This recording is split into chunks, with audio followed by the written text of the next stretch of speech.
I think objective वाला complete हो गया था ना, 2018 का जो ऑब्जेक्टिव पेपर है वो कंप्लीट हुआ था कि नहीं, या कुछ पूछना है? सर 20 नंबर बता दो।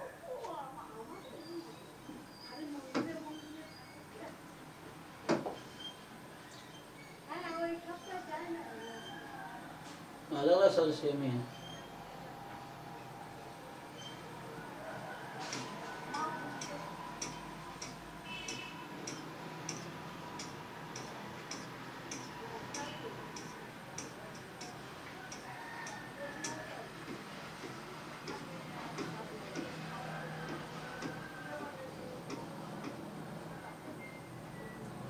अच्छा ये 20 नंबर, तो yes sir. there are 7 switches on a switchboard, some of which are on and some of which are off. In one move you pick any 2 switches. अच्छा, तो 7 स्विच है, कुछ ऑन है कुछ ऑफ है. In one move you pick any 2 switches and toggle each of them. Okay. If the switch you pick is currently off, you turn it on. If it is on, you turn it off. Okay. So your aim is to execute a sequence of moves and turn all 7 switches on. तो इस तरह से आपको क्या करना है, moves को वो करना है, 2 स्विच एक टाइम पे आपको चूज करने हैं, देन उसको टोगल करना है, ऑन है तो ऑफ कर देना है, ऑफ है तो ऑन कर देना है. तो पूछ रहा है व्हिच ऑफ द फॉलोइंग, तो हमारा एम क्या है, सातों को ऑन करना. So for which of the following initial configurations is this possible.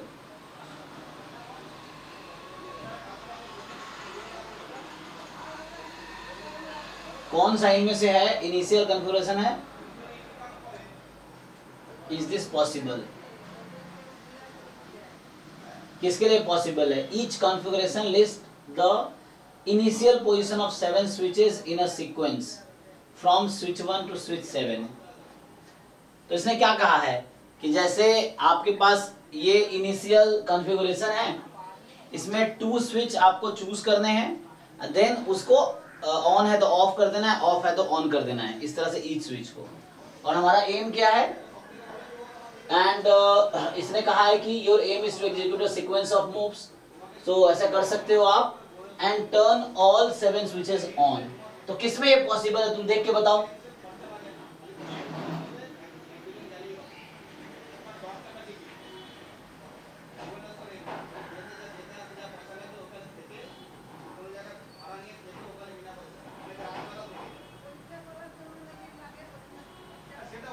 तो पहले वाले में तो क्या है, अगर तुम फर्स्ट और इसको कितने हैं 7, तो सब है ना, सब 7 ही है.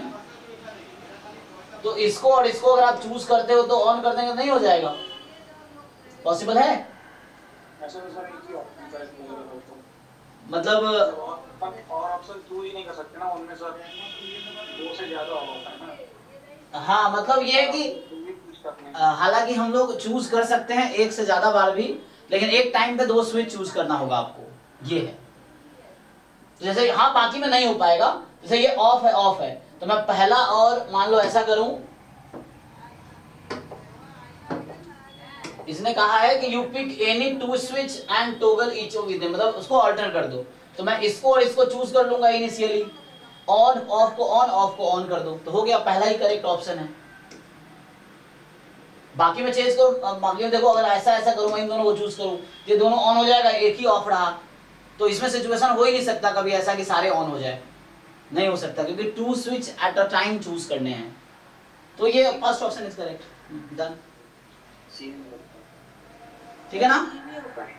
तो फिर सर सी भी हो जाएगा ना. अच्छा एक मिनट, सी में भी हो जाएगा. अच्छा मुझे सॉरी मुझे भूल गया, मैं इधर मोर देन 1 करेक्ट ऑप्शंस होते हैं ना इसमें, क्योंकि मैं तो 1 लगा दिया क्योंकि मैं सिंगल करेक्ट मान के चल रहा हूं, तो इसमें मोर देन 1 भी तो करेक्ट हो सकते हैं. तो सेकंड वाले में पॉसिबल नहीं है. क्यों नहीं है, क्योंकि हम अगर 2 को चूज किया हमने और उसको ऑन कर देंगे तो एक ही ऑफ बचेगा, तो एक और चूज करें फिर ऑफ, तो इसमें पॉसिबल नहीं है. थर्ड में आ जाते हैं. सो थर्ड में क्या है, फिर से इन दोनों को चूज करो एक बार में, इन दोनों को एक बार में, तो फिर क्या होगा, ऑल्टर कर दो, चल जाएगा। और यहाँ पे 2 2, एक मिनट, कितने हैं ऑफ यहाँ पे, डी में कितने ऑफ है, 1 2 3 4 5 है। तो तुम इसमें ऐसा कर सकते हो, 2 एक बार में ऑन कर दिए, 2 एक बार में 1 बच जाएगा, तो ये पॉसिबल नहीं होगा। तो ए एंड सी करेक्ट है, देख लो।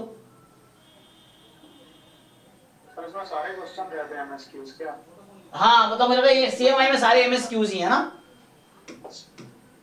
इसमें एक्चुअली सारे क्वेश्चन एमएसक्यूज ही हैं, तो मोर देन वन करेक्ट होगा, ईच ऑप्शन आपको सोचना पड़ेगा, तो you have to think over each options, है ना, ये है, तो आपको हर ऑप्शन पे सोचने पड़ेंगे। इसमें सारे एमएसक्यू हैं एक्चुअली, तो ईच ऑप्शन पे सोचना पड़ेगा। आगे बताओ, ये सब्जेक्टिव ट्राई किया आप लोगों ने? मतलब देखो अभी हम लोग डाउट डिस्कस करेंगे, और मान लो अगर कोई क्वेश्चन नहीं हुआ तो बाद में मैं फिर ट्राई करके बताऊंगा। तो एक बार हम लोग एंड में वो ऐसे करेंगे कि जो जो बच जाएगा वो फिर मुझे थोड़ा टाइम देना, फिर मैं सॉल्व करके बताऊंगा। अभी जिन लोगों ने ट्राई किए हैं 2018 वाले पेपर्स, तो वो डाउट्स बताओ। जैसे इन्होंने 20 पूछा था, हमने 20 डिस्कस किया अभी। 5 and 6 इनिशियल 5 and 6 रुको रुको 1 by 1। तो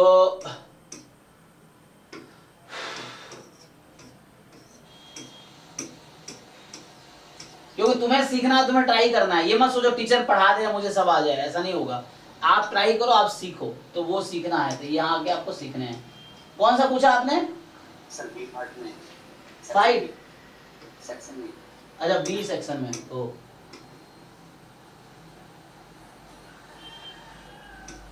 सेक्शन बी में ये 5वां नंबर, ये 5 और 6 तो 5वां graph function f from set a to itself is said to have fixed point if fi is I for some I in a। तो मतलब ये है कि ये डेफिनेशन बता रहा है, पहली लाइन क्या है, डेफिनेशन है कि फिक्स पॉइंट क्या होता है। तो बता रहा है किसी नंबर को फिक्स पॉइंट बोलेंगे अगर डोमेन में कोई एक भी नंबर ऐसा मिल गया जिसमें उस नंबर का इमेज सेम ही हो जाए, मतलब f1 is equal to 1 हो जाए, या f2 is equal to 2 हो जाए, या कोई भी एक ऐसा नंबर मिल गया जहां fx is equal to x हो जाए for some x belongs to domain, कोई भी एक नंबर ऐसा x मिल जाए तो वो फिक्स पॉइंट बोलेंगे उसको हम। तो यहाँ पे क्या है, सपोज दैट a कोई सेट है a b c d। अच्छा, find the number of bijective functions from set a to itself having no fixed point।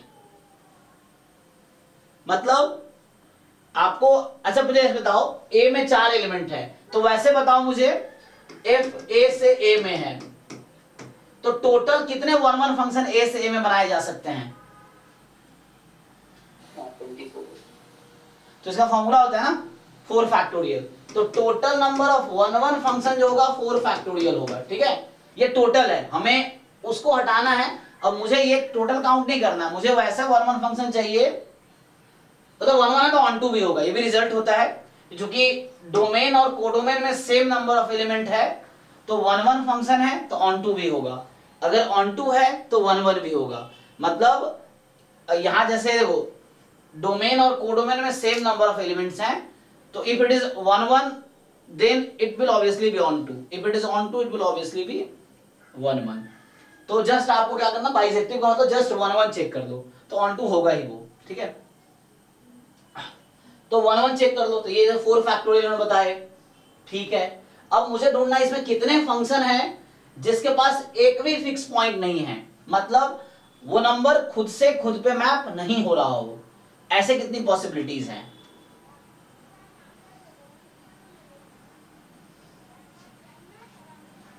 Count किया जा सकता है ना इजीली।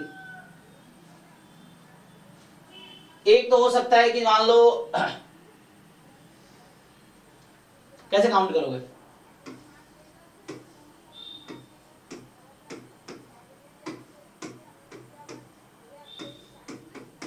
तुम्हें इस सेट से इस सेट को मैप करना है। जैसे ये भी एक बाइजेक्टिव फंक्शन है, ये भी एक बाइजेक्टिव फंक्शन है, तो इसमें 4 फिक्स पॉइंट है। इसमें कितने फिक्स पॉइंट है? 4 फिक्स पॉइंट। फिक्स पॉइंट मतलब क्या कि डोमेन का नंबर कोडोमेन में दोनों सेम ही है, देखा ना, fi is equal to i, तो अगर fi is equal to i है मतलब i is a fix point, तो इसमें 1 2 3 4 चारों फिक्स पॉइंट है। तो ये वाला केस काउंट नहीं होगा। एक तो ये हो गया। अब मैं तुमसे ऐसे ही काउंट करवाना है बस। तो ऑल 4 फिक्स पॉइंट हो, देयर इज वन सिचुएशन। तो 24 टोटल है, एक माइनस कर दिया मैंने वो वाला जिसमें 4 फिक्स पॉइंट है। अब मैं आपसे पूछूं कि 3 फिक्स पॉइंट वाले कितने बाइजेक्टिव फंक्शन होंगे? सर वो तो फर्स्ट केस ही हो गया ना, हाँ, वो तो फर्स्ट केस ही हो जाएगा ना। यस, मतलब अगर 3 फिक्स पॉइंट होंगे तो चौथा क्या हो जाएगा? चौथा न्याय फिक्स हो जाएगा। तो जो बचेंगे वही मैप हो जाएगा। तो यही वाला केस आ गया, मतलब ये कह रहे हो ना आप? Yes sir. हाँ, क्योंकि अगर 3 फिक्स पॉइंट मान लो ए पे गया, बी पे, तो जो बचा है वो तो ऑब्वियसली, तो 3 फिक्स वाला मतलब चारों फिक्स वाले पॉइंट हो जाएंगे। ओके, अब 2 फिक्स पॉइंट वाले कितने फंक्शन बनेंगे? ये काउंट कर लो। तो ठीक है ना, जैसे यही फंक्शन में 4 फिक्स पॉइंट है, अगर 3 फिक्स पॉइंट होंगे तो चौथा ऑब्वियसली फिक्स पॉइंट हो ही जाएगा, क्योंकि ऑप्शन उसके पास है ही नहीं हमारे पास। तो अब ये ढूंढो कि एग्जैक्टली 2 फिक्स पॉइंट हो। फॉर एग्जांपल ए पे गया, बी पे गया, अब ये दोनों फ्री है, फ्री है ना, तो एक क्या पॉसिबिलिटी है यहाँ पे, इसको इससे मैप और इसको इससे मैप कर दो। और कोई पॉसिबिलिटी है? अभी के लिए ए बी मैंने फिक्स कर रखा है, फिक्स पॉइंट है। तो एक केस ये है। अब ये ए बी की जगह तुम क्या क्या ले सकते हो? CD फिक्स कर सकते हैं सर। जैसे ए बी हमने किया, फिर मैं ए सी कर सकता हूं फिक्स, फिर ए डी कर सकता हूं। कितने केसेस हैं? 4C2, Yes. तो 4C2 कितना हो गया? 6 cases. So there will be 6 bijective functions जिसमें 2 फिक्स पॉइंट है एक्चुअली, है ना। जैसे ए बी फिक्स पॉइंट है, ए सी हो सकता है, ए डी हो सकता है, बी सी हो सकता है, बी डी हो सकता है, सी डी हो सकता है, इस तरीके से। अब बताओ एग्जैक्टली 1 फिक्स पॉइंट वाले कितने फंक्शंस होंगे बाइजेक्टिव? टोटल 24 बाइजेक्टिव फंक्शन है, तो मुझे वो हटाने हैं जिसमें एक भी फिक्स पॉइंट है। क्वेश्चन ने बोला है there is no fix point. तो अब बताओ एग्जैक्टली 1 फिक्स पॉइंट वाले कितने फंक्शन होंगे? मान लो चलो a is a fix point, अभी के लिए a को फिक्स कर देते हैं। तो बताओ इनके पास क्या ऑप्शंस हैं अब? 8 पॉइंट्स होंगे। तो अब होगा क्या कि b के पास 2 चॉइस है ना।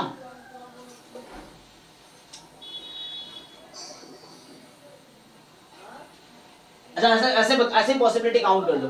जब a फिक्स पॉइंट है कितने बनेंगे? किसने बताया कितना आया? सर 8 आएंगे। 8 आएंगे। अच्छा, बाकी लोग चेक कर लो एक बारी। 8 आप टोटल बता रहे हो ना? ओके, तो अभी a को बस फिक्स किया हुआ है, तो इन 3 को इन 3 के साथ मैप कराना इस तरीके से कि खुद पे मैप कोई भी ना हो रहा हो। तो ऐसा हो सकता है कि मान लो b d पे चला गया, है ना। मैं कलर चेंज कर दूं, तो जैसे a को मैंने फिक्स कर रखा है, ठीक है, हो सकता है b d पे चला गया, d b पे जा सकते, ऐसा नहीं हो सकता क्योंकि c c पे आ जाएगा, तो ऐसा नहीं कर सकते आप। तो d को c पे हिलाना पड़ेगा और c को b पे हिलाना पड़ेगा। तो एक ये पॉसिबिलिटी है, b d पे, c b पे और d c पे गया। और क्या कर सकते हैं हम लोग? b को c पे भेज सकते हैं, है ना। तो उस केस में c को d पे भेजना पड़ेगा और d फिर b पे ही जाएगा। ये पॉसिबिलिटी है, देख लो। और तीसरा है कोई पॉसिबिलिटी? हाँ, क्योंकि 2 ही है ना, क्योंकि b या तो c पे जाएगा या d पे जाएगा, तो वही एक बार d पे गया एक बार c पे गया, उसके हिसाब से उसके पास चॉइसेस बनेंगे। तो एक a जब फिक्स पॉइंट है 2 फंक्शन बने, फिर अब a की जगह मैं b को फिक्स पॉइंट ले सकता हूँ, बाकी वेरी करा सकता हूँ, c को फिक्स पॉइंट लूंगा, बाकी वेरी करा सकता हूँ। तो ईच सिचुएशन में 2 केसेस है, मतलब when a is a fixed point there are 2 functions, 2 bijective functions in which a is a fixed point, exactly 1 fixed point की बात कर रहा हूँ। then b fixed point होगा, फिर 2 आएंगे, c fixed point फिर 2 आएंगे, d तो उन्होंने बताया 8 होंगे। तो जैसे 8 माइनस कर दो तो कितने बचेंगे टोटल?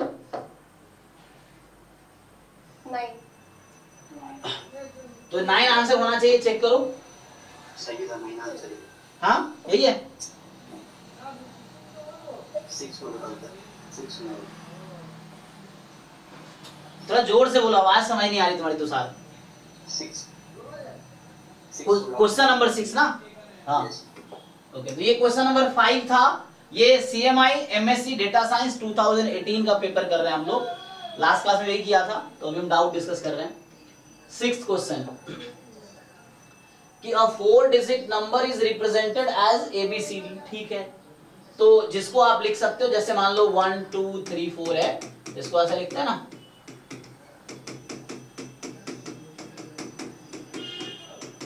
इस तरह से।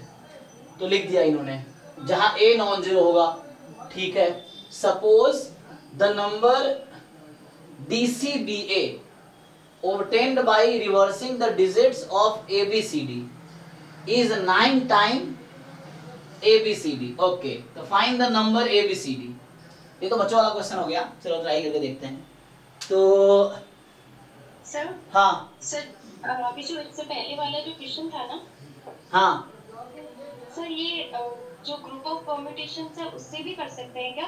जो मतलब एसएन बनाता है ना, हाँ हाँ कर सकते हैं उससे भी, यस। उससे भी आंसर यही आ रहा है। हाँ आंसर सेम आएगा। आप देखिए, एक क्वेश्चन करने के बहुत सारे अप्रोच हो सकते हैं, और हर अप्रोच से सेम आंसर होगा। अगर अप्रोच करेक्ट है तो हर अप्रोच से सेम आंसर होगा, यस। ओके।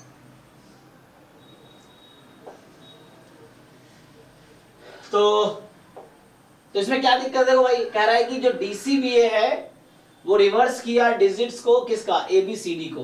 तो वो 9 टाइम ABCD है। तो बताओ कि वो नंबर क्या है ABCD? सो ABCD में कौन सा डिजिट रिवर्स हुआ है? पहले तो AD रिवर्स हो गया, और BC में BC रिवर्स हो गया ना। तो मतलब A की जगह AD इधर और BC इधर, ऐसा चेंज हो गया। ठीक है, तो क्या प्रॉब्लम है? जैसे ऐसे ही लिख लो इसको और कर दो, ऐसे सॉल्व करके देखो क्या होता है।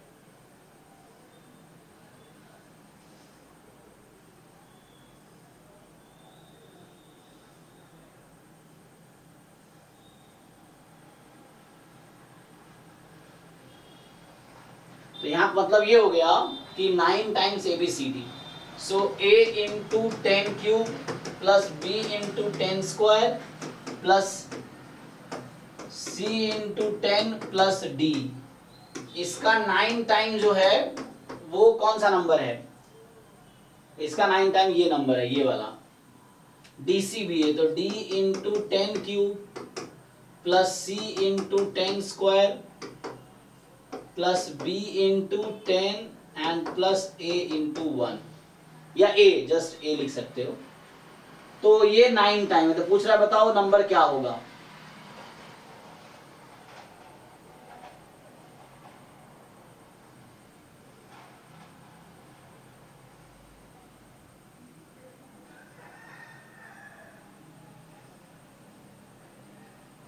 तो कंपेयर कर लेते हैं। देखो, तो यहां से अगर तुम कंपेयर करोगे इसको तो क्या मिलेगा?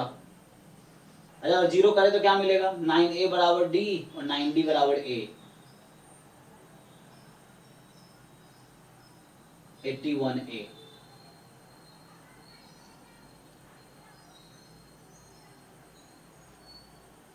सो 81 टाइम, कुछ ऐसा होगा ना। सर ए की वैल्यू तो 1 होगी, कैसे? क्योंकि अगर 1 के अलावा कुछ भी हुई तो 9 से मल्टीप्लाई करने के बाद वो 5 डिजिट नंबर बन जाएगा। अच्छा ठीक है,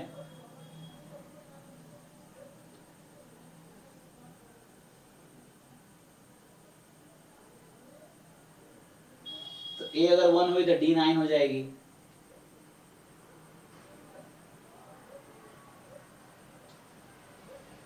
हाँ, और उधर भी कैरी नहीं आना चाहिए ना।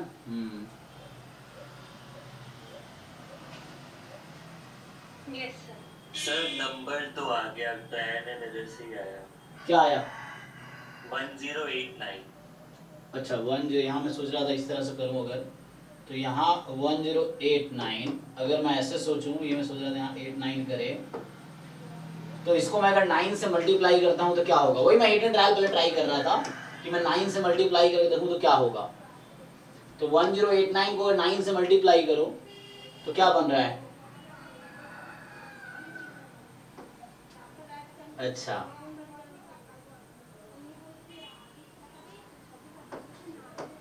ये आ गया इस तरीके से।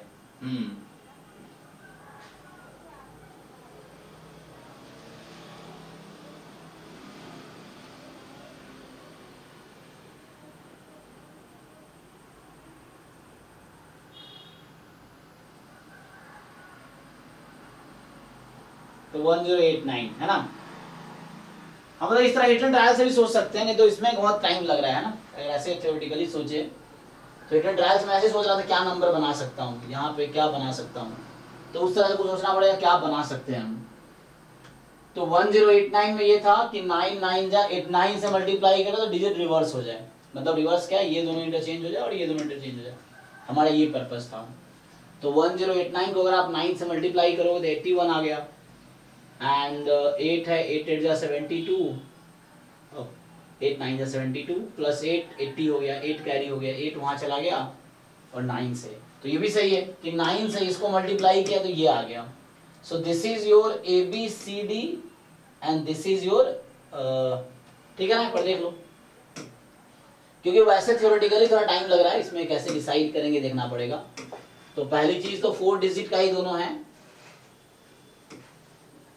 तो 2-3 ऑब्जर्वेशन समझ आया। तो 9 टाइम ABCD जो था वो हो गया DACB, यही ना, DACB। ये हमारे पास नंबर है कि 9 time ABCD।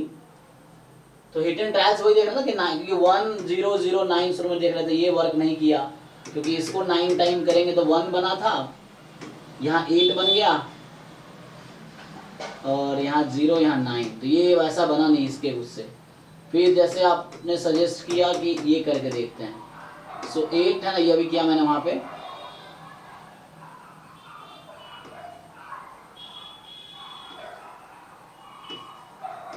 So this is fine है ना, ये चीज है। तो यहाँ ABCD इंटू 9 इज DACB, ये हो गया। So this works. तो this is also one of the way. एक तो ऑब्जर्वेशन उन्होंने सही बताया कि वो 1 ही होना पड़ेगा A को, अदरवाइज अगर 2 हुआ 3 हुआ तो नंबर 5 डिजिट की हो जाएगी। तो पहली ऑब्जर्वेशन ये है।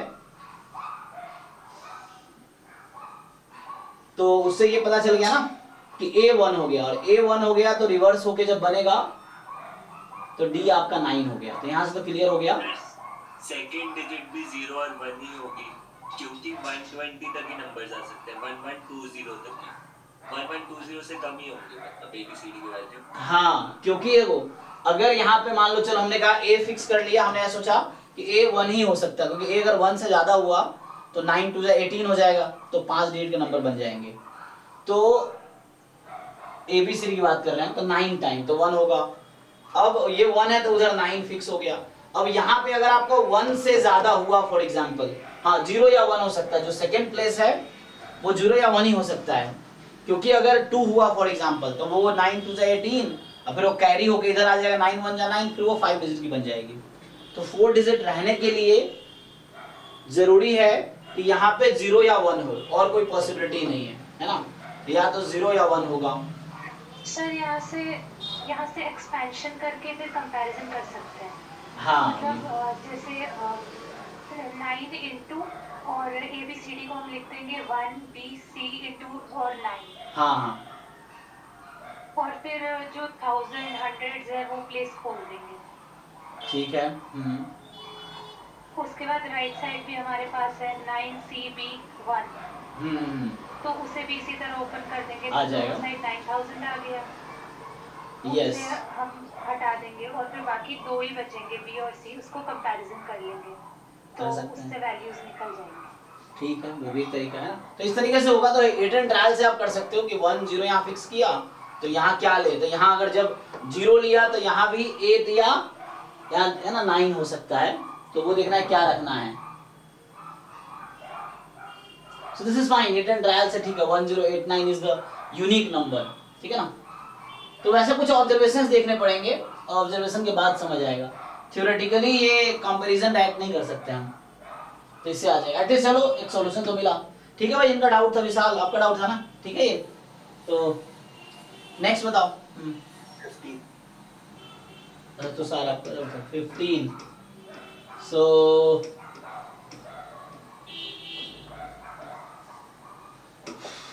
15 क्या कह रहा है?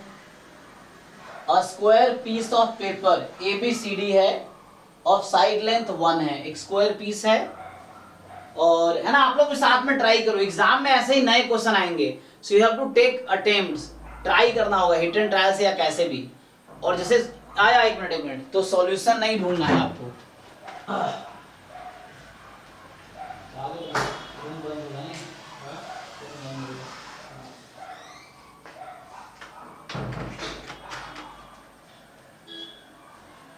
तो देखो यहां पे क्या है कि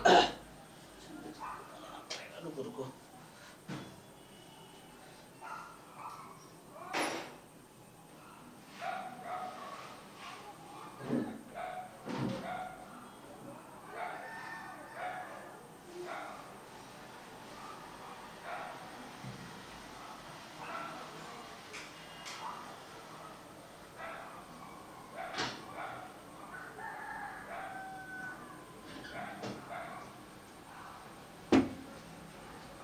तो एक स्क्वायर पीस ऑफ पेपर है ABCD ऑफ साइड 1। मैं कह रहा हूँ खुद से ट्राई कर, ऐसे तुम अभी अटेम्प्ट करो कि मान लो क्वेश्चन एग्जाम में अगर ऐसे आएंगे तो क्या तुम कर पाओगे, क्योंकि पहले सॉल्यूशन तो मिलेगा नहीं, तुम्हें अटेम्प्ट ही करने पड़ेंगे तभी तो होगा। तो ऐसे अनसॉल्व्ड क्वेश्चन सॉल्व करने की हैबिट डालो, तो जाके आप प्रॉब्लम सॉल्विंग अच्छे हो जाओगे। तो square piece of paper ABCD of side length 1 is folded along the segment that connects the upper right corner B and the midpoint Q of the left edge AD, graph बना रखा है, ठीक है ना, as shown। तो what is the, तो ये बता रखा है जो Q है ये मिड पॉइंट है, तो ये दोनों लेंथ इक्वल है। What is the vertical distance between the base edge DC, okay, and the point P which was originally point A, O, अच्छा, तो मतलब क्या किया इन्होंने, मिड पॉइंट से इसको वो करके और इसको फोल्ड कर दिया, है ना। तो ये पेपर था, तो यहां से वो करके फोल्ड कर दिया, तो ए अब क्या हो गया, ए यहां आ गया, पी बन गया नया पॉइंट।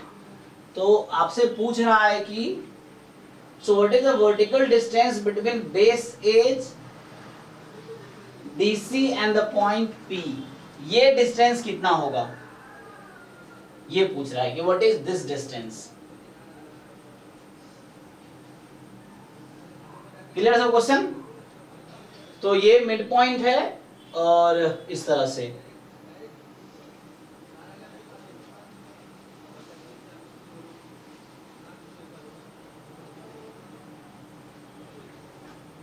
तो देखो ऐसे तो ये दोनों ट्रायंगल क्या है, उसको बोल सकते हैं कॉन्ग्रुएंट, साइड इक्वल है, उसी को तो रोटेट किया है, तो ये एंगल भी सेम ही रहेगा, ये 90 है ना, तो यहाँ भी 90 ही होगा, ठीक है जी। और ये लेंथ भी सेम है ना, ये दोनों कॉन्ग्रुएंट ट्रायंगल है एक्चुअली। अब मेनली हमें देखना है कि इसका डिस्टेंस क्या होगा, व्हाट इज दिस डिस्टेंस, ये डिस्टेंस कितना आएगा, और ये यूनिट लेंथ का, यूनिट लेंथ का मतलब है कि ये पूरी लेंथ 1 है, ये हाफ है, ये वाली डिस्टेंस हाफ है, ठीक है ना, और ये 1 है फिर से, और इसको फोल्ड किया है मिड पॉइंट के अलोंग, सो ये हाफ है ना, सो ये हाफ है, इसका डिस्टेंस हाफ है, इसका डिस्टेंस 1 है, तो क्या ये निकाल सकते हैं आप लोग, आया ना, बोलो भाई। फिर से देखो 1 by 1 सारे डिस्टेंस निकालो। सो हमारा पर्पस यहाँ पे क्या है, देखो मेरा पर्पस है, अगर मैं ये डिस्टेंस निकाल पाया, ये डिस्टेंस निकाल पाया, हमारा पर्पस है ये डिस्टेंस निकालना। सो लेट्स से यहाँ पे है ठीक है ना, ये पी पॉइंट है, तो ये एक ट्रायंगल है, ट्रायंगल यूज करो, सिर्फ पाइथागोरस यूज करो तब भी हो जाएगा, ये सिर्फ तुम ट्रायंगल यूज करो, ये पी पॉइंट है, देख लेना। तो मुझे ये पता है कि ये 1/2 है, ये 1 है, तो इससे ये पता चल गया था हमें, देखो सिर्फ हम पाइथागोरस यूज करते हैं उससे भी आंसर आ जाएगा। तो यहां से जैसे मुझे पता है कि AB 1 है और AQ 1/2 है, तो यहां से हमने BQ निकाले थे, BQ कितना आया था, √5/4, चेक कर लो, नहीं 4/5, ये था 4/5, देख लो पड़े, दिस स्क्वायर और दिस स्क्वायर, सही है ना, मैं फिर से स्टार्ट कर रहा हूँ क्योंकि उसमें बहुत वो फिगर ना मैंने एक तो गलत अज्यूम कर लिया कि ये वाला परपेंडिकुलर जरूरी नहीं होगा, ठीक है ना, फिगर ऐसा है तो हम ये डिस्टेंस निकालने की कोशिश करते हैं। लेट्स से इसका मैं कुछ नाम दे दूं, अगर मैं ए बी है ना, सो मान लो ये आर पॉइंट है, ये एस पॉइंट है फॉर एग्जांपल, तो मुझे बी एस निकालना है एक्चुअली। तो मैं अभी क्या कर रहा हूँ, इससे ये पता है मुझे, ये पता है, तो ये पता कर लेता हूँ क्या है, तो ये पता चल गया। अच्छा अब देखो चूंकि ये 1/2 है तो ये भी 1/2 है, तो मुझे पता है कि QP इज 1/2, ठीक है ना, ये मैं ठीक से कर रहा हूँ, तो ये QP इज 1/2। अब ये 1/2 है, ये भी पता है, तो मुझे ये बता सकते हो क्या, तो question is what is BP। तो 90 डिग्री कहाँ पे है, इसमें 90 कहाँ बन रहा है, क्वेश्चन ये है। तो 90 यहाँ था ना, एक्चुअली कंफ्यूजन है, कई बार हम अज्यूम कर लो, मान लो यहाँ 90 अज्यूम कर लो, गलत हो जाएगा, ऐसा लग रहा है 90 है, 90 है नहीं ना, क्योंकि ये 90 होता है तो ये 90 होगा, तो ये गलत अज्यूम हो जाएगा। तो यहाँ 90 था, ये टर्न हुआ, यहाँ 90 है एक्चुअली, ठीक, तो यहाँ 90 P पे है, सो वो पीछे गलती कर रहे थे हम। तो ये अब this square plus this square is equal to this square होगा, तो यहाँ से QP square plus PB square बराबर QB स्क्वायर या BQ स्क्वायर, इसको लगाओ। QP बताया क्या, हाफ, तो ये 1/2 का स्क्वायर। BP कितना है, BP ही चाहिए मुझे, तो रहने दो। और BQ कितना है या QB कितना है, Q से B अभी निकाला था, ये ना BQ, तो इसका स्क्वायर करेंगे 5/4। तो मुझे बताओ यहाँ से PB आ जाएगा या BP आ जाएगा, बराबर वही है 5/4 माइनस 1/4, 1। अच्छा वो तो 1 था, ये निकालना क्यों था, अरे यार फालतू है ना, क्योंकि ये यही तो बना है, ये तो ये क्यों निकालना था, क्योंकि हमने इसी को तो टर्न किया है ना, तो ये 1/2 तो ये 1/2 और ये 1 तो ये 1, तो निकालने की क्या जरूरत थी, है ना, यही तुम्हें देखना है। तो हमने इसी को तो टर्न किया था, तो जो ये है वो ये है, जो AB है वो BP है, उसे निकालने की जरूरत नहीं थी ना, तो है ही पता ही मुझे, तब मुझे सब कुछ पता है। अब ये पता है और इसका सोचना है आपको, तो ये पता है मुझे और ये, अब इसके बारे में सोचना, मेन चैलेंज तो यही पे है ना।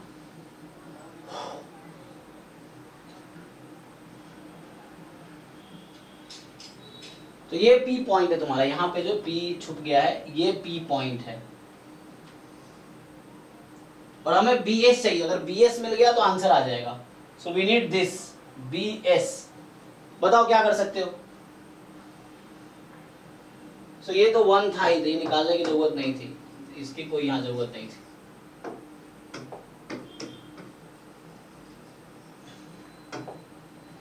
सोचो भाई आप आगे क्या कर सकते हो बताओ। तो हमें QR चाहिए, QP पता है, RP नहीं पता,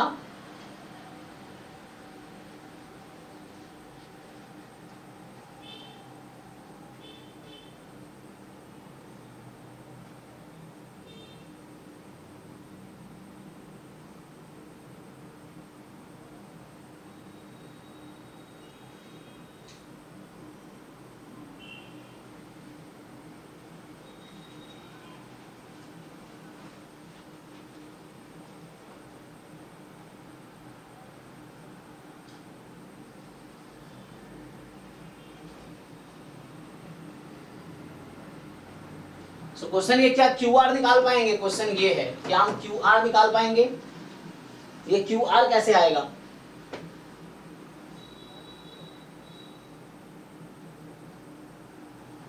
ये तो 1 है, RS 1 है ना, ये पूरा 1 है, सो 1 तो ये ठीक है, हमें चाहिए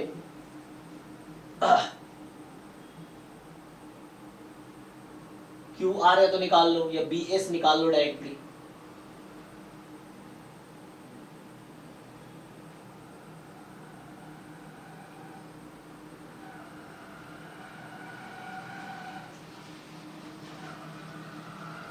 देखो तो यहां से काम कर सकता हूं मैं,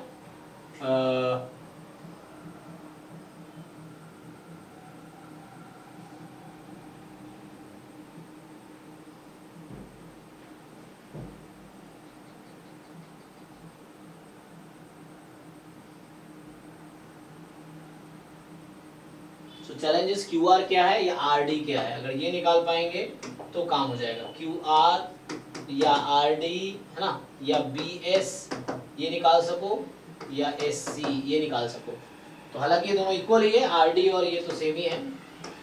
और ये दोनों सेम ही है, नहीं क्यू आर सेम नहीं है, तो हाफ प्लस क्यू आर, तो ये समहाउ चाहिए हमें।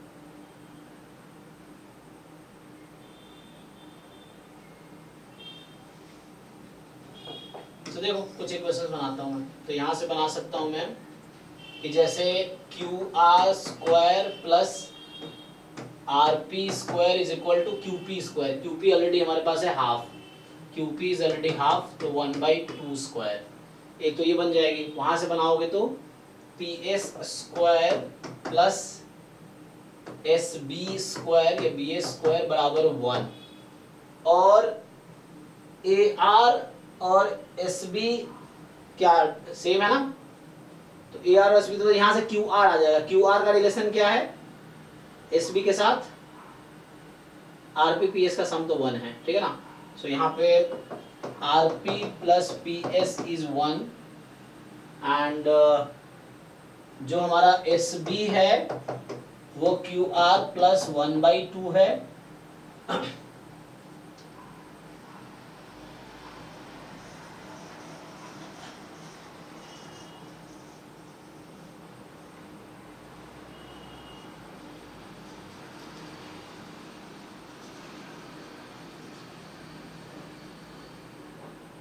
निकल तो जाएगा, बस थोड़ा कंफ्यूजन हो रहा है ना।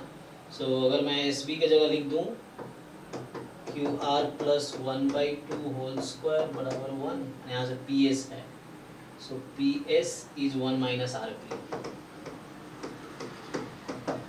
यही है। और यहाँ से क्यू आर जो है क्यू आर रहेगा, ठीक है। सो इसको सिंप्लीफाई करो, ये यूज हो जाएगा, तो यहाँ से आ जाएगा, तो यहाँ से क्या मिलेगा मुझे, आर पी और आर क्यू में रिलेशन मिलेगा, है ना, आर पी और क्यू आर में।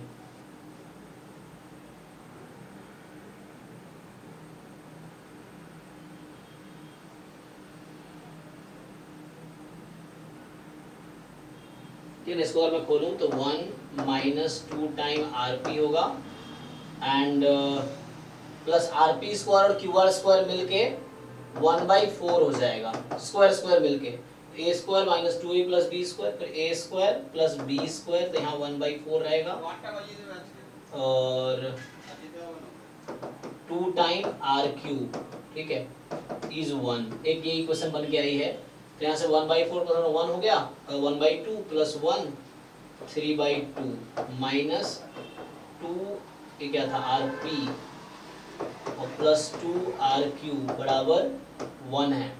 यहाँ सिंप्लीफाई हो गई, आ गया देखो। सो यहाँ से क्या बन के आएगा, इसको उधर भेज दो, सो या इसको भेज दो इधर, तो यहाँ से आएगा तुम्हारे पास 3/2 माइनस 1, इसको उधर भेज दो, इसको उधर ले आओ, 3/2 माइनस 1 हो जाएगा 1/2, so 1/4 is equal to R P minus R cube, देख लो ये सही किया, इसको बुला लो। तो यहां से एक रिलेशन आ गई आरपी और आरक्यू में, देखो आरपी और आरक्यू में एक रिलेशन आ गई,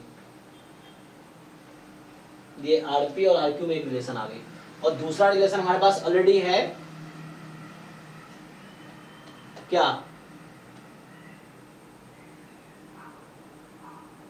हाँ, तो एक रिलेशन हमारे पास ये है ना कि आर, ये वाला पहला इक्वेशन जो था हमारे पास कि आरपी का square plus R Q square is equal to 1/4। So ये 2 इक्वेशंस 2 अननोन्स हैं, इन दोनों के हेल्प से क्या हम वो निकाल सकते हैं, अगर आर क्यू की वैल्यू आ गई, मान लो अगर इन दोनों इक्वेशन के हेल्प से आर क्यू की वैल्यू आ गई तो हो गया हमारा काम, ये हाफ है और ये अगर निकल गया तो 1 में से इन टोटल घटा देंगे तो ये आ जाएगा, यही चाहिए, देख लो। तो यहां तक हमने रिड्यूस किया अभी इसको। तो ये थ्योरेटिकल ना थोड़ा सा वो हो जाता है कि क्या अप्रोच लोगे ना, तो लेंथी सॉर्ट डिपेंड करता है क्या अप्रोच लेते हो। अब इन दोनों को सॉल्व करके दो इक्वेशन, दो अननोन है, सो क्वेश्चन इज तुम बस आर क्यू निकाल लो। अगर आर क्यू आ गया तो यहाँ से मुझे आर डी चाहिए जो क्वेश्चन पूछा हुआ है, तो R D is 1 minus R Q plus A Q, जो कि ए क्यू तो हाफ है ना, ए क्यू ऑलरेडी हाफ है, तो यहाँ पुट कर दोगे हाफ, तो ये आ जाएगा 1 माइनस आर क्यू प्लस 1/2। तो मेन चैलेंज है आर क्यू निकालना। आर क्यू कैसे आएगा, ये दो इक्वेशन है, दो अननोन है, यहाँ से आर क्यू निकलना चाहिए, समझ आया। तो ये एक अप्रोच है जो कि मुझे लगा लेंदी हो गया थोड़ा, तो इसका शॉर्टकट ढूंढ सकते हैं। सो बट इस तरह से ही कुछ करना पड़ेगा, ठीक है ना। तो ये पाइथागोरस यहाँ लगाए, फिर उससे हमने फिर यहाँ पाइथागोरस यूज किया, और फिर एक और पाइथागोरस यहाँ यूज किया, एंड देन उसको कंपेयर कर लिया हमने, हो जाएगा। तो ये दो इक्वेशन, इसको तुम सॉल्व करके देखो, इजी है। यहाँ से मान लो y माइनस एक्स बराबर 1/4, X square plus Y square 1/4, क्या इसको सॉल्व करके निकाल सकते हैं हम लोग एक्स वाई की वैल्यू। तो अब उससे अगर निकल आएगा तो यहाँ से ये आंसर आ जाएगा। तो ये अप्रोच, इसको ट्राई करो, अगर नहीं होता है तो क्लास तो चली रही है, फिर डाउट क्लास में डिस्कस करेंगे हम लोग। मतलब अभी एक बार फिर से एंड में सारा पेपर का डाउट डिस्कस होगा ही, तो इसको ट्राई करो, इसमें काफी टाइम दे दिया हमने इसको, तो इसको आगे कंटिन्यू करो, नहीं होता तो फिर से एक बार डिस्कस करेंगे। अब इसको मैं आगे बढ़ता हूँ यहाँ से। तो ये अप्रोच बता दिया हमने, और दोबारा पूछना अगर नहीं होता है मैं सॉल्व करके आऊंगा, है ना। वैसे क्वेश्चन जो नहीं होंगे तो मैं पहले से ही सॉल्व करके आऊंगा, सीधा सीधा आंसर बता दूंगा। नेक्स्ट बताओ, इसमें और क्या डाउट था। 16 भी ठीक है कि a boolean value is a value from the set true false, 3 array क्या बोल रहा है ARY, so a boolean value is a value from set true false, ठीक है। 3 array boolean function is a function that takes 3 boolean values as input and produces a boolean value as output, ठीक है। 3 ARY है ना। तो एक Boolean function है जो 3 boolean value as a input लेता है, मतलब 3 वैल्यू ट्रू ट्रू ट्रू हो सकता है, ट्रू फॉल्स ट्रू, इस तरह जो भी कॉम्बिनेशन बन सकते हैं। सो ये इनपुट लेगा और एक बूलियन वैल्यू आउटपुट देगा। तो ये हम लोअर क्लास में पढ़ते थे ना इस तरह से, ठीक है। तो ये 3 इनपुट है और एक आउटपुट होगा, है ना। ये इनपुट है 3 वैल्यू और फिर आउटपुट आएगा यहाँ पे। तो कहना क्या चाह रहा है, FNGR 3 array boolean function ARY है ना, boolean function। तो we say that FNGR neighbors if FNG agree on at least one input triple, at least one input triple and disagree on at least one input triple। तो neighbour, तो neighbour ये define कर रहा है कि neighbour का क्या मतलब है। तो ये कह रहा है कि एफ और जी नेबर होगा अगर एफ जी एग्री करेंगे on at least one input triple. तो इनपुट ट्रिपल क्या क्या हो जाएगा यहाँ पे, जैसे बोले ना ट्रू फॉल्स, ऐसा हो सकता है true true true true true false and so on, ऐसे 8 होंगे ना टोटल, लास्ट में फॉल्स फॉल्स फॉल्स। सो ये इनपुट है टोटल 8। तो इनपुट टोटल 8 पॉसिबिलिटीज है ना ईच का, या तीनों ट्रू या तीनों, है ना। तो टोटल जैसे, ठीक है ना, जैसे 3 कॉइन वाला केस होता है वैसे। तो 8 इनपुट्स हैं। अब बोल रहा है कि एफजी को नेबर तब बोलेंगे अगर वो एग्री करे, तो आउटपुट मतलब डोमेन कॉमन रहेगा, कम से कम एक डोमेन ऐसा हो पॉइंट जिसपे दोनों की वैल्यू सेम आए, और डिसएग्री करेगा मतलब वैल्यू डिफरेंट आएगी, at least one out input triple. तो कम से कम एक इसमें से ऐसा होगा जहां पे एफ और जी की वैल्यू, मान लो एफ का आउटपुट है और ये मान लो जी का आउटपुट है, यहाँ लिख दूं मैं, ये जी आउटपुट है। तो इसमें एटलीस्ट एक पॉइंट पे दोनों इक्वल होंगे और एटलीस्ट एक पॉइंट ऐसा होगा जहां दोनों डिफरेंट होंगे, कहना चाह रहा है। तो पूछ क्या रहा है ये, so that is there is a triplet such that they are equal, ये बोल रहा है, and there is a triplet such that they are different. तो कम से कम एक ऐसा ट्रिपलेट इसमें है जहां इक्वल है, कम से कम एक पे डिफरेंट है। तो पूछना क्या चाह रहा है, suppose we fix a 3 array boolean function H, the how many neighbors does H have? तो मान लो हमने फिक्स कर दिया एक बूलियन फंक्शन h। तो शुरू में डेफिनेशन बता रहा है, ठीक है ना, अभी क्या बता रहा है आपको, ये डेफिनेशन बता रहा है। तो पूछ रहा है कि how many neighbours does h have, जो h फंक्शन है उसके पास कितने नेबर्स होंगे। नेबर्स होने का मतलब है कम से कम एक पॉइंट पे इक्वल हो, कम से कम एक पॉइंट पे डिफरेंट, बाकी कुछ भी हो सकता है।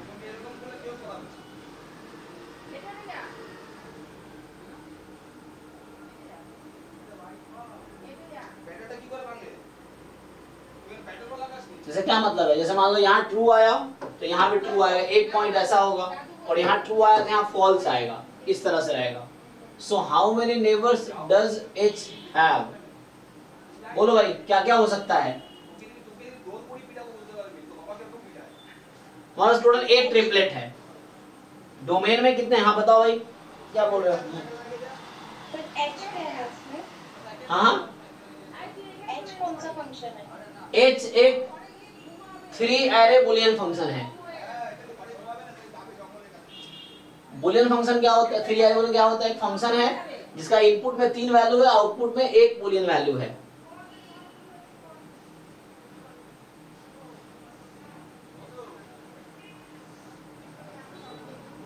तो कितने टोटल नेबरहुड हो सकते हैं, नेबर इसके हो सकते हैं h के, ये टोटल पॉसिबिलिटीज काउंट करवा रहा है आपसे, टोटल पॉसिबिलिटी कितनी है।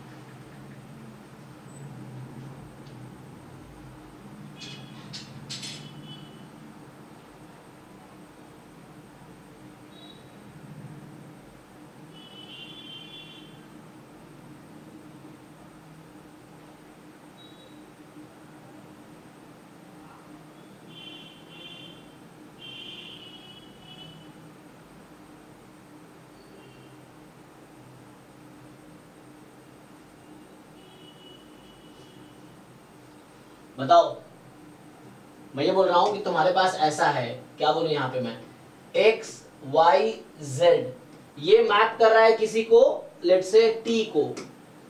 तो चॉइसेस क्या है तुम्हारे पास, ये x है, या तो हेड या टेल होगा, मतलब हेड टेल का मतलब ट्रू फॉल्स, या तो ट्रू या फॉल्स होगा, ये भी या तो ट्रू या फॉल्स होगा, ये भी या तो ट्रू या फॉल्स होगा, और ये भी या तो ट्रू होगा या फिर फॉल्स होगा, इस तरह से।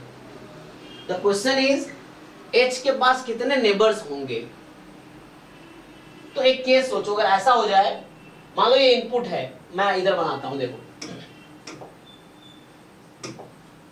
यहां पे जैसे 3 इनपुट की बात किया ना, सो हम तीनों इनपुट लिख देते हैं, जैसे true true true true true false, true true false, है ना, true false true true false false, इस तरीके से 8 बनेंगे ना, समझ रहा सब लोग को 8 क्या बनेंगे, इस तरीके बना सकते हो, false true true false true false, ठीक है, कितने बना दिए मैंने। तो इस तरह से अगर तुम बनाओगे, टोटल 8 पॉसिबिलिटीज हैं तुम्हारे पास। सो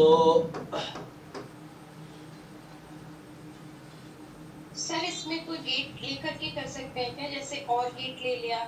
हाँ वैसे सोच सकते हो आप, यस, लेकिन काउंट करना है यहाँ पे। एक सेकंड। अब देखो मैं ये बोल रहा हूँ, जैसे मान लो तुम्हारे पास ये 8 इनपुट है, अब मुझे नेबर काउंट करना है, तो नेबर क्या बोला था, इससे नेबर क्या होगा, कम से कम एक वैल्यू पे डिफरेंट आए, कम से कम एक पे इक्वल हो। तो पहला क्वेश्चन ये है, अब मैं ये बोलना चाहता हूं, मान लो ये f है और ये g है, अगर इन सब पे ट्रू ट्रू ट्रू आ गया, मान लो सब पे ट्रू आ गया, इधर भी ट्रू आ गया, और इधर सब पे यहां भी ट्रू ट्रू ट्रू आ गया, तो क्या fg नेबर होंगे,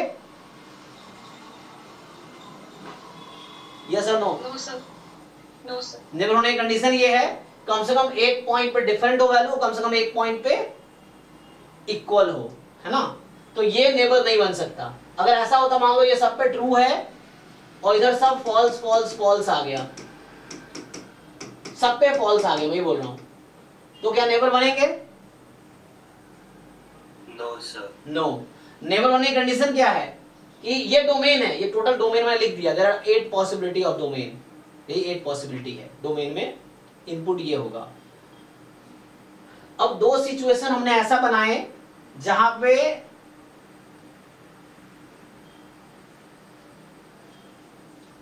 अगर ये सब पूरा ट्रू है, ये पूरा ट्रू है, तो इसका कोई नेबर नहीं हो सकता।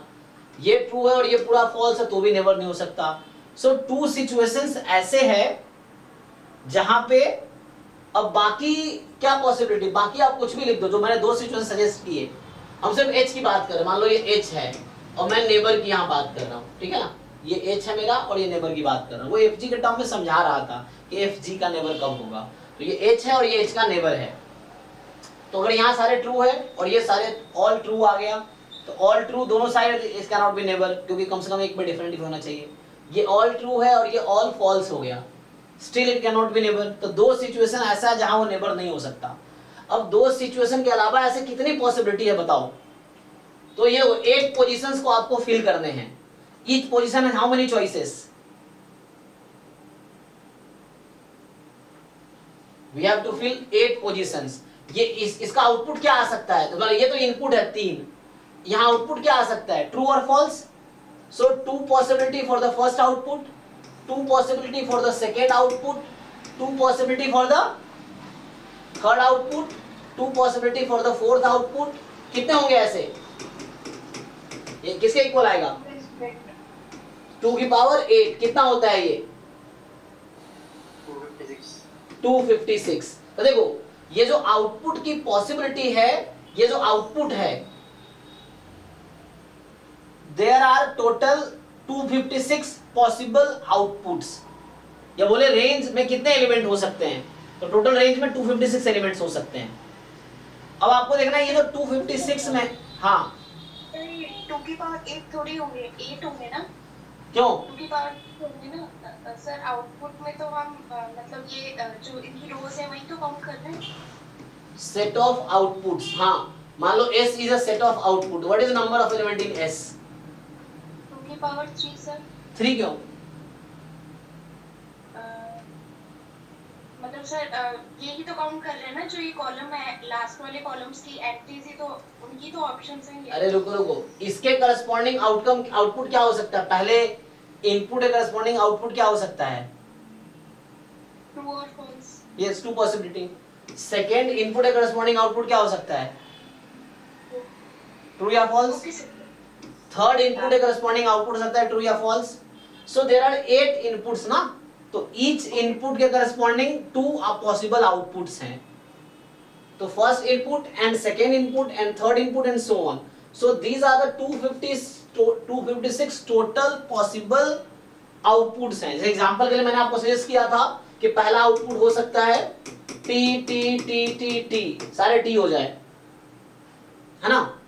तो इस केस में ये खुद का नेबर नहीं हो सकता ना, मतलब ये, तो अगर ये पॉसिबिलिटी है कोई भी एक है, तो उसके बाद जो बाकी एलिमेंट बचे 256 में, तो क्वेश्चन यही है कि नेबर कितने हो सकते हैं। तो अब काउंट करो इस 256 में कितने पॉसिबल हैं जो नेबर नहीं होंगे किसी आउटपुट के। तो मैंने अभी कितने काउंट करा दिए जो नेबर नहीं हो सकते हैं।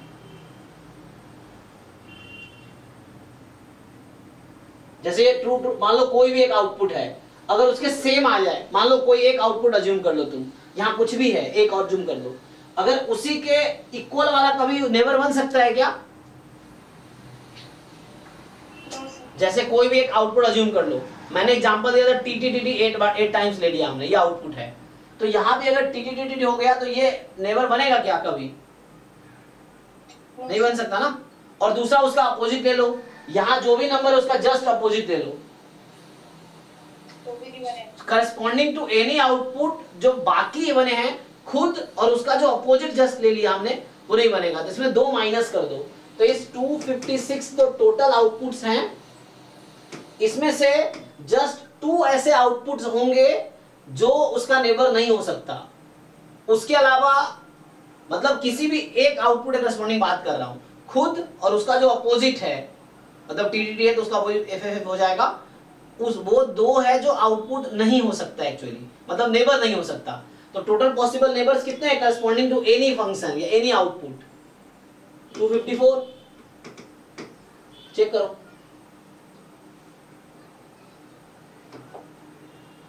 हाँ जी देख लो एक बार, पूछो फिर से समझ नहीं आया तो। जैसे h एक फंक्शन है, समझो फिर से x y z, तो इसका कोई वैल्यू आया होगा, इसके करस्पॉन्डिंग कोई एक इमेज आएगी, ठीक। इसके डोमेन में 8 एलिमेंट है, डोमेन में 8 एलिमेंट है, तो हर एलिमेंट के करस्पॉन्डिंग कोई ना कोई आउटपुट आया होगा,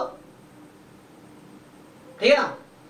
सो पॉसिबिलिटी की बात कर रहा हूं, देयर आर 8 है ना पॉसिबिलिटीज की बात कर रहा हूं, तो करस्पॉन्डिंग टू दैट आउटपुट ये इसके पास 8 चॉइसेस हैं, ईच के करस्पॉन्डिंग कोई एक आउटपुट आया होगा, देयर आर, तो उस तरह से 8 चॉइसेस पॉसिबल है।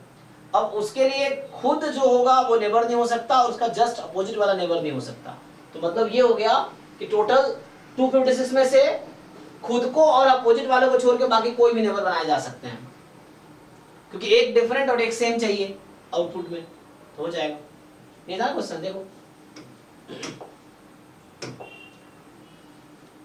सो नेबर का मतलब था f तुम्हारे पास है, देखो h था, h एक फंक्शन है, अब तुम्हें g ढूंढना था कि what are the possibility of g, तो g के पास अगर f h जो है वो f है मान लो, तो g क्या क्या हो सकता है, तो खुद h नहीं हो सकता और उसका अपोजिट साइन वाला नहीं हो सकता, अगर सारे ट्रू हैं तो ऑल फॉल्स वाले नहीं पॉसिबल है, ऑल ट्रू वाले पॉसिबल नहीं है, कम से कम एक को डिफरेंट होना पड़ेगा, कम से कम एक को इक्वल होना पड़ेगा, तो ऐसे कितने हैं 254 है, कोई भी एक फिक्स कर दो तो उसके अलाउंग 254 पॉसिबिलिटी है उसके नेबर्स का।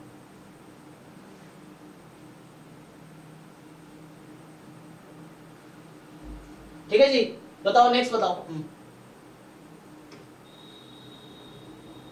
नेक्स्ट जिन्होंने किया है,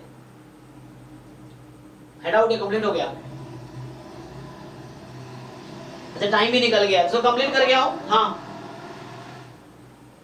नंबर 10 तो ट्राई करके आना, तो मैं फिर से रिक्वेस्ट कर रहा हूं तुम लोगों से, जो लोग भी डाउट पूछ रहे हो प्लीज ट्राई करके आना, जो लोग ट्राई करके आओ बहुत अच्छी बात है, सिर्फ फॉर्मेलिटी के लिए जो लोग क्लास ज्वाइन करो, बिलीव में आपका कुछ नहीं होगा, सिर्फ आप क्लास ज्वाइन करके सोच रहे हो सर पढ़ा देंगे आ जाएगा, नहीं होगा, किसी बच्चे को आता उतना ही है जितना वो खुद करता है, चाहे वो कोचिंग पढ़े या ना पढ़े, जो बच्चा नहीं भी कोचिंग पढ़ रहा है अगर वो खुद पढ़ रहा है तो उसका सिलेक्शन होगा, coaching is not the key coaching से ही सिलेक्शन होगा, आपके पढ़ने से सिलेक्शन होगा, कोचिंग हेल्प के लिए है, वो कहीं ना कहीं आपको बेनिफिट देगी, लेकिन बेनिफिट तब देगी जब आप खुद एफर्ट्स करोगे, अगर सिर्फ क्लास ज्वाइन कर ले और ऐसे ही तो उससे कुछ नहीं होगा आपका।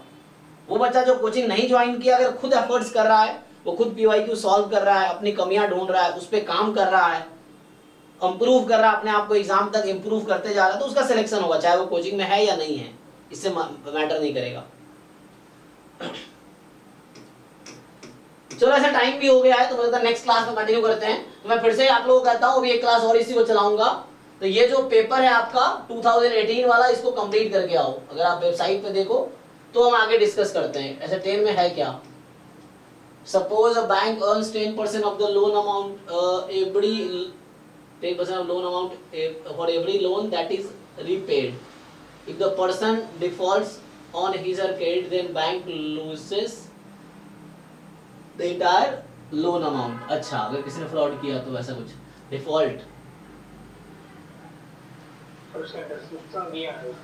So what is the expected revenue? What is the expected revenue of the bank from a loan of rupees कितना है 1 लाख 10 लाख क्या है 1 लाख ना, तो 1 लाख है तो 1 लाख लोन पे कितना रेवेन्यू एक्सपेक्टेड रेवेन्यू हो सकता है उसका।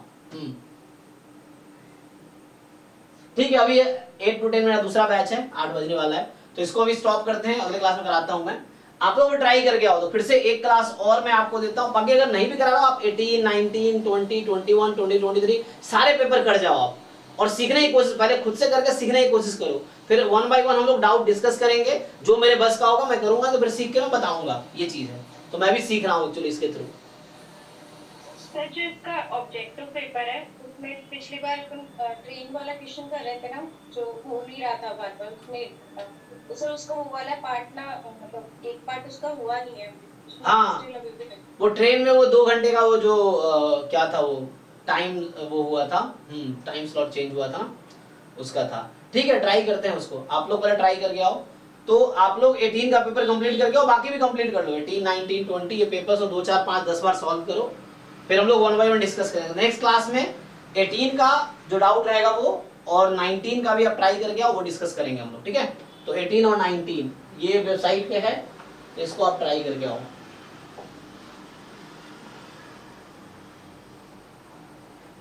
ठीक है। ठीक है, यहाँ ऑलरेडी है पेपर एमएससी डेटा साइंस, अब जाके यहाँ से डाउनलोड करो और ये सारे पेपर ट्राई करो खुद से पहले, फिर नहीं हो तब सॉल्यूशन देखो, फिर भी नहीं समझ आ रहा तो मेरे साथ डिस्कस करो, तो इसके थ्रू आप भी सीखोगे, ये है। और यही एग्जाम में काम आएगा, जो सीखोगे वही एग्जाम में काम आएगा, सॉल्यूशन देखना काम नहीं आएगा जी। Thank you sir. तो अभी के लिए स्टॉप करते हैं, अगला आई थिंक क्या मंडे है ना आज, तो आपकी क्लास अब आएगी ट्यूसडे वेडनेसडे थर्सडे को। So next CMI data science का जो क्लास होगा थर्सडे को है, तो आप थर्सडे को ये पेपर कंप्लीट कीजिए, तब तक आप पूरा कंप्लीट कर लीजिए पूरे, है ना, रिपीटेडली 1 बार 2 बार 3 बार 4 बार 5 बार करिए। उसके बाद ये हो जाए तो सिलेबस उठाओ, सिलेबस कवर करो एनसीईआरटी से या जेईई के सिलेबस से, फिर जेईई मेंस एडवांस के क्वेश्चन प्रैक्टिस करो, रेगुलर करते रहो, है ना, और क्लास में मेरे साथ डाउट डिस्कस करो। अभी आपका ये 6:30 to 8 में क्लास ले रहा हूँ, ये आपका क्लास है। दूसरा 10 to 11 डाउट क्लास होती है, डेली होती है ऑलमोस्ट 10 to 11 रात को, तो वहां भी आप डाउट मेरे से डिस्कस कर सकते हो 10 to 11 PM, ठीक है। चलिए अभी स्टॉप करते हैं, थैंक यू। थर्सडे को मिलिए फिर डाउट के साथ।